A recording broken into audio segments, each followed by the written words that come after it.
What's up, y'all? This is Reese. And I'm Giancarlo. And this is Detailers Report.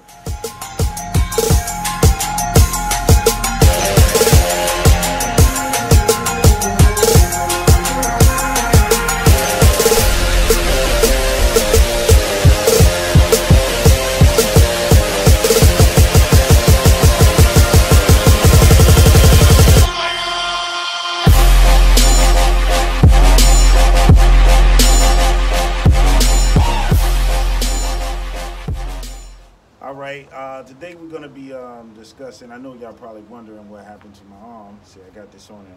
Had a bit of an accident, but I'm here and we're back. We're doing the show. And today we're going to be talking about coatings, ceramic coatings, and you have glass coatings also. So, want to say anything about that? Well, that's a prime example right here. What happens when you overcharge people. Coating is a great topic to dive into right now because it's like a frenzy. We see it all over, right? From Facebook groups to customers even trying to bringing it up. That's how popular it's getting right now. But there's a lot of misconceptions, right? Which is what we want to touch on. So we want to touch bases on that as far as like the coatings. Like we have, you have a lot of brands out there like Ceramic Pro. You have even Dr. Beasley has some. Who else? Shit, even we got some. But it's so much. But coating, like pretty much all the coatings are coatings. It all depends on your preference. Some coatings have a different texture on them. Also, when they're applied, like if you notice, some may be a little tacky in the finish. Some may be smooth, but it doesn't mean that it's not a good coating. So you have some that, which is what we found out last a year, some last 3 years, or some 5 years. Now, there are some people who claim, you know, it lasts a lifetime. I mean, which is kind of bullshit to me because clear coat doesn't even last a lifetime. So how can yeah, that right there. It's common sense. Anything too good to be true usually is. As you can tell, that's just straight marketing right there. It's pretty much, you know, because you got to look at it. The average detailer doesn't know about this stuff. I mean, if the average detailer doesn't know, that means the consumer definitely doesn't know. So it's all about selling. So, because someone said to me, there's a 12H. Right. So.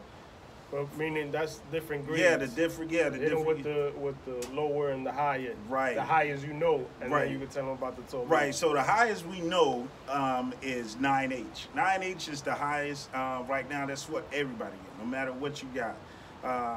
So with doing the research, so you have like different levels of durability, which is what you're dealing with. So now you got the one that, like we said, like 1 year, 3 year, and 5 year. So now, let's say if I'm a manufacturer or if I'm a brand owner, for you, what I'll say is, hey, I got this right here. This is the top one right here.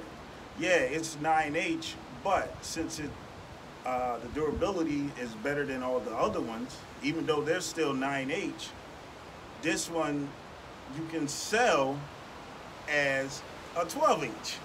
Nobody's gonna know the difference. You put a professional sign on it and boom, there you go.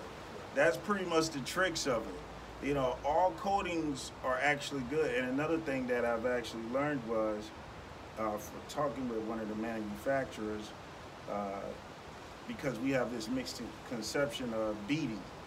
When we see something beads up, that means, oh, it's working. So when you don't see the bead, that means it's not working, which is clearly not the case. You know, it doesn't mean that the coating is not working. It's just the beading properties is probably not there anymore. So the coating is still on there, but sorry, just we're out in the park somewhere. You know, I don't know what that was. But yeah, man. So the coatings, it's all in preference, man. It's all like what you want to do. You know, you can spend a little on it, you know, spend a lot. It's however you want. But now, What about the pricing? What do you? Right. What's your opinion on the pricing? I would say, pricing, just like anything else, got to be accordingly, right? Mm-hmm. To the work that you're going to put in. Now, being that it's a new sensation going out there, like everybody is hitting the market heavy. Everybody want to be on the latest and greatest, and right now that's the latest. So, right now, I'm sure there's plenty of people, well, we know there's plenty of people trying to take advantage of that and overpricing and under-delivering. Like you was giving the example of using a certain coating, which is just the highest level, the 9H.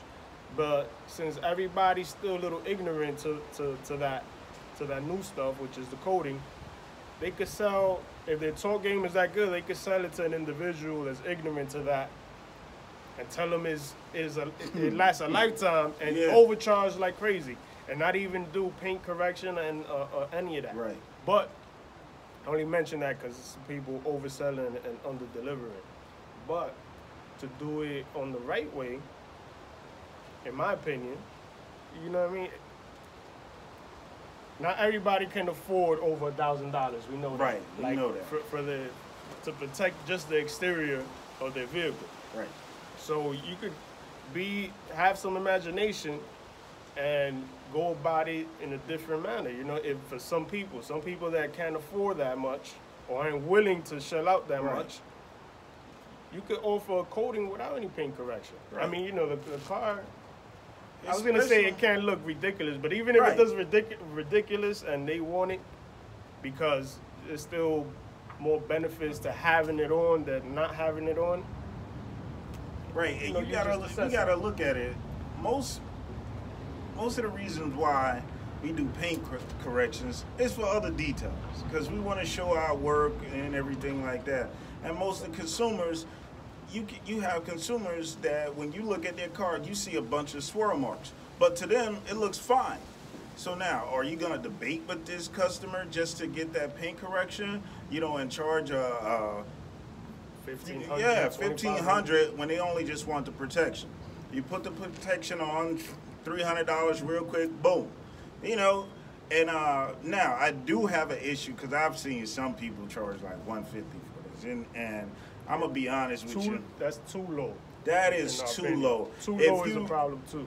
Right. So now you're like, well, but then again, when you look at it, that was for like a 1-year protection. So now it's like, is that too low for 1 year? I mean, it depends how that detailer went about it, because if you did the actual, because even if you're not doing the paint correction, you should at least, strip the exterior so it can properly bond. Matter of fact, actually, even if it's a 1 year, that's still kind of low, because you think about it. When you're doing a clear and wax, the average price is $150. Right. So you have to strip that, you have to clay this off, strip it off, and everything. That process of that. So I still think, $150 is still a little low. But to the customer, hey, they're getting over. But as a detailer, and it's mostly detailers who are new, who just figure like, hey, this is a new phenomenon. Let me get on. Let me charge as low as possible, and then maybe they can charge a little higher. Right. But sometimes that actually works against you. And what you don't want to do is start off low, and then once the word gets around that this is what you're doing it for, it's going to be kind of hard to come back from that. And I think a lot of detailers actually fall into that. That low spot. Whatever. Well, it's fear. I would accredit that to fear, that since it's something they haven't done yet, they're not too sure about it, and they're probably not as confident on how to sell it to the customer. Because for detailers and car washers that's been doing it over 6 months, over a year or longer, whatever you've been doing, once you reach your price, you have that confidence when somebody walks up, oh, how much you charge? Oh, I charge X amount. Right. With authority, because this is what you charge. This is what you're comfortable with. But when you're entering something new, like most detailers, car washers, when they first start in the business, usually it's low because their confidence is low. And then after they get more confidence, get in the groove, they raise the price. You lose customers, but then, you know, you gain the type of clientele that you want anyway. Yeah, and I think that's always the case also with this, because now it's the same thing when waxing, when everybody wanted to get waxing and everything, you know, you have people undercharging for a wax, you know, and then you had, and I think that was because most people didn't know the difference between waxing and buffing out the cars, because you'll see a lot of guys buffing a car out and not actually applying wax on it. So now you're doing all this work, bringing out your machine to do all this work, and you're only putting the wax on it. You know, so I guess you're applying the wax with the machine like that. Well, that has a lot to do with being new. You're not too sure, because after a while you realize, oh, I don't need a buffer unless I'm going to correct the paint. Right. You know what I mean? Unless you get one of them cheap orbiters because you think that's going to help, it's going to be faster than to wax on, wax off. You know, but then it's like, that's where technology is taking over, right? With everything. Digitally, everything. Well, our technology for our world is the coating. The coating right now. You know.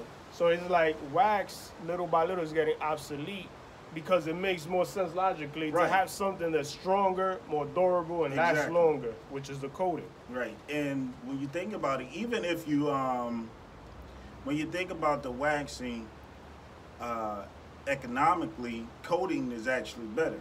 Yeah. Because, I mean... You should break down a quick example of a math. Right. So, let's say the average waxing is like what? I mean, 95, right? Let's say 95. Okay, and like within our region, Florida, with the weather, I mean, you're looking at probably like once a month to get your car waxed, you know, with the heat, the rain and everything, because it beats down on it. So that's what, I don't know, shit. Well, let's round it off to 100, right? All right. $100. And what you were saying real quickly, a little side note, with the wax down here, the type of weather that we have in South Florida, wax, carnauba wax, evaporates after a certain amount of degrees. And here we get that, the car gets like 170, 180 degrees. And I think it's past 145 degrees. Wax is already fucking evaporating. Right. So, you know, to actually protect the exterior of the vehicle, you have to do it more often down here than you would maybe up north. So let's say you got a wax that lasts if we say a month.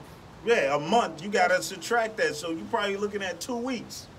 Okay. I mean, that's 2 weeks. That's 2 weeks. So now you wind up getting it, and most people here, you know, they do wax their car like once a month. So let's go by once a month. That's like 12 what? That's 1,200 right 1,200, right? So now you got a coating that lasts 3 years.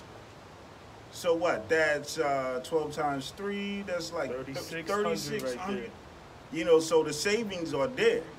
You know, so now that's an angle you can actually use to actually sell your coating.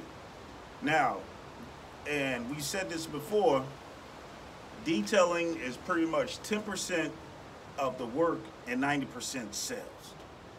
If you can sell your work, and if you believe in your work, I don't care if you don't know how to do it. If you can sell that customer on it, you'll get the job done. You can pretty much charge whatever you want. Yeah. You know, and like I said, with the coatings, I think a lot of detailers, they're not exactly charging for the coating, but more for the paint correction. You know, and most customers, you know, the consumer, don't really give a damn about a paint correction. You say paint correction, they don't know what the hell you're talking about. Only detailers do. So when you just want to be able to post that picture up on Instagram and say, hi, look at the coating or whatever, for other detailers, the consumer don't know what the hell you're talking about. That's amongst us. You know, so I think once you step away from that, you can free yourself of costs. Well, actually, you can make more money off of coatings than just trying to get that high price. Because, okay, I had one client, he travels back and forth like 2 hours. You know, so he doesn't really want the coating. So what I did was I put a coating bra on the front end, because that's where he has the bugs and everything. Right. $200 just to do that. And so there you go. That's using his imagination. So now you're able to, and then I didn't use that whole bottle. So now I still have that bottle left. And then another client, I charged $500. So, and I'm still using his bottle. I made $700 off of that. So now, when you look at it, think about it. If Giancarlo is charging $1,500 for coating, and let's say I come around for, hey, $700. Which one do you think they're gonna choose? The $700. You know, they don't know the difference between the coatings, and really, truth be told, there's really no difference between the coating. It's all with the finish. You know, some the hydrophobic properties may last longer than others, but the coating is still on the car. You know, so that's what you have to look at. But if you don't know, you don't know. You know, so you're a consumer yourself. You're just pretty much following whatever you see on Instagram, Facebook, or whoever's the leading detailer that's telling you this. That's who you're gonna believe, because you're like, hey, you know, if he's using it, or if this is what he's going by, then it must be good. And that's what a lot of us get trapped in, you know? Yeah, and not to knock, you know, if you're able to pull it, because let's be honest, a detailer, and there's a difference between a detailer and everybody else, right? You know, nowadays everybody's calling themselves detailers, and it's cool, whatever, you know, calling it out, put it in the universe, and then you eventually get there, right? But fake it until you make it. Detailers that are, let's just say detailers that are already experienced with the coatings, because they, just like anything else, sometimes you got to do shit for free or for cheap so you get the experience, you know, or you do it on your own stuff, which is the same thing pretty much, until you get that experience. And then you know what you're doing, and then you could charge confidently accordingly. Those $1,500 jobs that actual detailers are doing on a consistent basis, you know, now, is because, you know, like Reese said, with the paint correction and all that, you know, you got to do that properly, because whatever, once you seal it with the coating, whatever's under that coating is going to be there for 3 to 5 years. Exactly. You know, so if it's swirled out and you just, you know, wash your clay bar and then strip it and then put the coating on the vehicle, it's going to be a shiny ass metal with swirls all over the place that you can see from a mile away probably, right? But again, but it's protected. Nothing, no customer, no vehicle is the same. Right. You know, those people that us detailers are fortunately able to get from time to time, those $1,500 jobs, depending on the size of the vehicle, some are $2,500. Those because a lot of times because those people are enthusiasts already. You know what I mean? About their cars. Some of them go to car shows. Some of them just wanna, their friend had it, they got money, so they wanna get it too. But for the majority of the other customers, they don't even know they have swirls. So you point it out. You wash the car, oh, it looks good, and it's swirled out. So for them, in order for upsell to increase your income, you can add this coating shit, but it doesn't have to be as complicated as most people putting it out there. Look how he used his imagination with putting a coating bra, like a clear bra, on the front of the vehicle, because the dude travels a lot, so there's a lot of bugs. What makes it easier for detailer, and it preserves the bumper in the front of the car a little longer by having that in between, that coating in between. Exactly. So, you know, there's so many ways. Just use imagination. It doesn't have to be just one way. Yeah, and sometimes you can actually, sometimes you can actually talk your way out of a coating. We in the woods, baby. You can actually, as I was saying, you can actually talk yourself out of a coating by trying to sell a paint correction. You know, so like I said, you got to understand, most people, because I've done a few, that don't want the paint correction. They look at their car like, hey, it looks fine to me. All right, looks fine to you. Boom, let's get it. And I apply the coating on, so I don't have to worry about it. Then there's some who, like you said, that are enthusiasts who want that paint correction. Now, that's when you charge it. And also another selling point, what you could actually use too, because I noticed the dealerships do offer it. You know, so here's a little trick you can use when asking, you know, if you have a customer who's interested in buying a new car, make sure, you know, just tell them, hey, make sure you come to me first before you get your coating, because once you dealership charges you like $1,000 or more for that coating, you're actually financing that coating. It's in your payment. So they may think, oh, I just paid $1,000, but in actuality, they're paying $1,000 plus the interest that's in their car payment. Right. So you can use that. It's little tricks that you can do. Sorry, my arm is itching. Oh, you mean like financing it? Right. You could offer that. Oh, you can also offer that yourself too. You know, so don't make it. It's have fun with it. Yeah, you don't have to make be this smart. You know, use common sense. Know who you're dealing with, because you can't offer that to everybody. Right. But then there's some people that you know, you can use your sixth sense and feel, okay, let me try this out. Because you know you're gonna fail and win from time to time, but you gotta try stuff out. And this is just the way we're talking about this, because this is the new wave. It's coming. Ain't no ifs, ands, or buts. Right. It's already it's here. Coding. Yeah, it's coming down, because once, like I said, because I have a lot of clients who travel back and forth, so now they see the benefits of it. Right. You know, so and you add in extra money. Right. You know? So, I mean, and plus for me, right now, because it's about to be summertime, and that heat is not playing, and I don't want to be out there washing these cars. And the good thing about coatings is you don't have to use soap, really.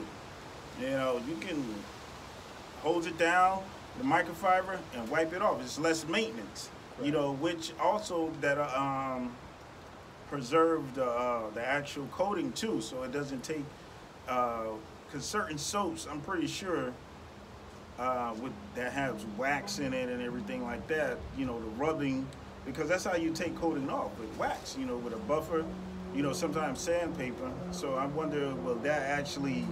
Well, just friction right, over the friction time. Of it, yeah. That's the only way, you know, chemicals and none of that could really take off the coating. You have to be aggressive with it. Right. And you're kind of, it's very light, maybe not as aggressive, but you're still putting friction. Even though you're cleaning it, like you have to, sometimes you got to, if it's dirty like that, but with a coating, many times, all you gotta do is rinse it off, dry it up. And also, if it's applied right. And so also, another thing is to help prolong the coating, because again, if you're in an area where, like when the weather is like Florida, even if you have it, hot as shit. Yeah, and like I said, and if you don't know when it can be hot one minute. It rains across the street, right? And we're here and it's dry. Exactly. And then it'll flip over, and then it's humid as hell. That's exactly. So that's, you gotta understand, when they tell you these coatings, they have a 3-year, a 5-year. You gotta understand they're in a controlled environment. So outside is not a controlled environment, because we don't know, like even in Florida, we don't know when it's gonna rain. It can be cold in the morning, then get extremely hot in the afternoon, and it might rain that same day. So you have this coating getting all of those elements, and it's actually stressing it out. So now you look at 3 years, you may have to reduce that to probably 2.5. You know, but most coatings that I find, they do have like a booster that help the coating, you know, rejuvenate and everything. So it's good to find a coating. If you're gonna use a coating, make sure they have one of those boosters or like soaps for designated for that coating. You know, so that's what you want to do with the main. You can use other companies' boosters. It's good to have it in your arsenal, whatever it is. Like, for instance, I say that because when you said that, I thought, okay, maybe you find a coating that's cheaper and you want to try it out because most of the stuff is coming from the same place anyways. Right. They're just marketingly different, so they can charge more or whatever. So if you find a coating maybe that's, you know, in the cut or fairly new, or just you just found one that's cheaper, and you know doesn't have any other products, purchase one from these other companies, so you can at least have something, you know, because with coatings you can add more income to your pocket, but at the same time you got to be aware, like let customers know too, because you don't want to sell it and not let them know exactly, because like you might say, listen, you won't need to wax your car for 3 years, but then they think, oh, I don't need to wash it for 3 years. Right, exactly. And then 6-7 months later, they parking under a tree, all types of crap, and you know, falling on it. And if it's an environment like South Florida where the heat just beating down and all that, the coating will get etched too. Right. It's just, you know, if the coating got etched, not the paint, not the clear coat. Right, exactly. So, you know, protected that way. But, you know, customer might see and be like, hey, I thought you said I'll be good, and it's etching. It's like, yo, when was the last time you washed it? Oh, 8 months ago. Right. That's not and gonna also, work, you know what I'm saying? And also a big misconception out there is that the coating is a cure-all for water spots. It's not. I don't care what you have on there. If you're near a sprinkler system and that water's on there, it's gonna stain it regardless. You know, water has no, how do you say it? Like it just doesn't care. So if you have a customer, don't tell a customer it prevents water spots, because it doesn't. You know, so once that gets on there and dries, it's gonna be on there. So what you can use is, like what I do is sometimes I use the boost to go over the water spots to try to get it off, so it doesn't affect the coating itself. Because if you have the water spots, normally if it wasn't a coating on there, you'll probably use like acid-based solvent, you know, to take it off or something like that, or buff it off. So you don't want to do that with the coating, because if you you know, you might want to test that out though, because I mean, if it's a non-abrasive wax, I wonder what that actually. Yeah, wax will. You could put wax on it if it sticks to it, you know, because some coating is that hydrophobic, especially when you first put it on. But wax won't fuck it up. You just put in another layer of protection that's gonna go away fast. But for a detailer, it's a waste of time, kind of, because you went through what you went through to put on the coating. Right. As long as you keep it up, it's gonna do its job. Right. So I've just put that out there just for the water spots. For the water spots, yeah. So you can use.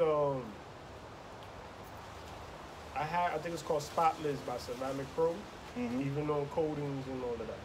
If it's that, because sometimes, like, let's say it was a week that passed. Sometimes you can just use a waterless wash and take it right off, especially if it's a coating. Right. Now, if it's really fucked up, maybe 2 weeks pass and most of it come out, but it still has, you know, that little, you know, the etching of it. You could try the Spotless, like some chemicals to take it off, because no chemicals can't penetrate the coating unless you aggressively try to, you know, fuck it up. Put too much friction. But aside from that, if that doesn't work, you're gonna have to sand that motherfucker, that area, and then reapply the coating. But see, I hate doing that though, because then it's like you know, trying to you sand that little part. Now you got this big circle, and then you put the other one. I mean, no, it blends in. I've had to do it a few times, and that's another thing where nobody's perfect, especially when you're first doing it. I've done coatings where, like, I missed a spot, even though I passed through every inch, but maybe I wiped that area too quick. It was like a little spot like this on one of the, what you call that? It was like on the lip of the, like on the back of the car. Not a fender. What, the trunk? Yeah, on top of the trunk. Yeah, you see the that, spoiler? like the spoiler. Yeah. There you go, brain freeze. But I missed the spot on the spoiler, and like 6 months passed by. My customer didn't realize it. Well, not my customer. I only did that for him. He didn't want any. You know, he kept it in the garage or whatever. He hit me up like, yo, I know there's a spot. I came by. I tried to put coating on it to just fill it in.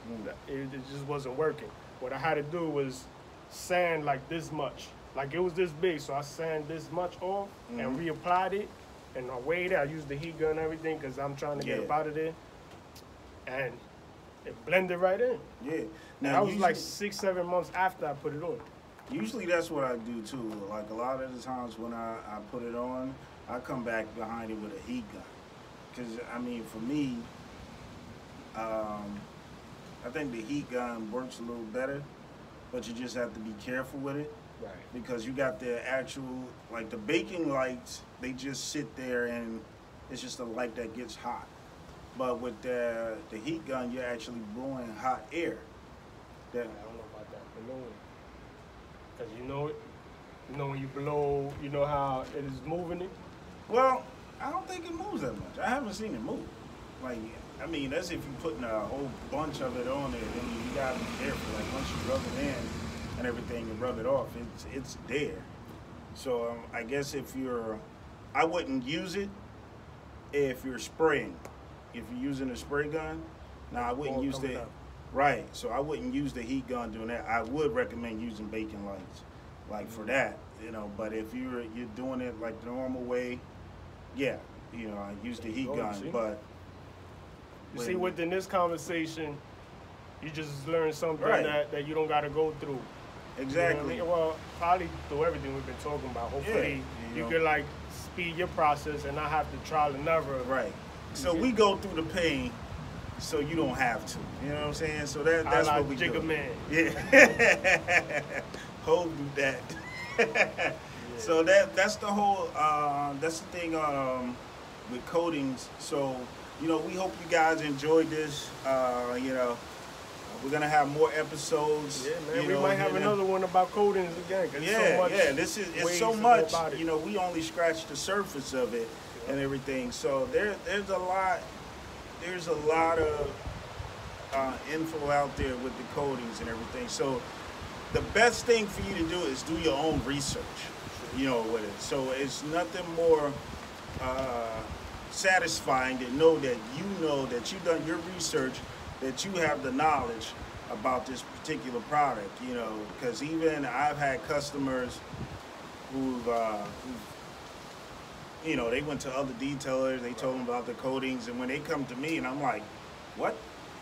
You know, so I'm like, nah, that's, you know, like, no, you don't have to, you know, and that's kind of, because you don't want to confuse the customer also, you know, so know your product, know what you're working with, get a technique down to where you can apply this, you know, don't worry about what others are doing, you know, just do what you got to do. Right. All right, so this is Reese. And I'm Giancarlo. And this has been Detailers Report.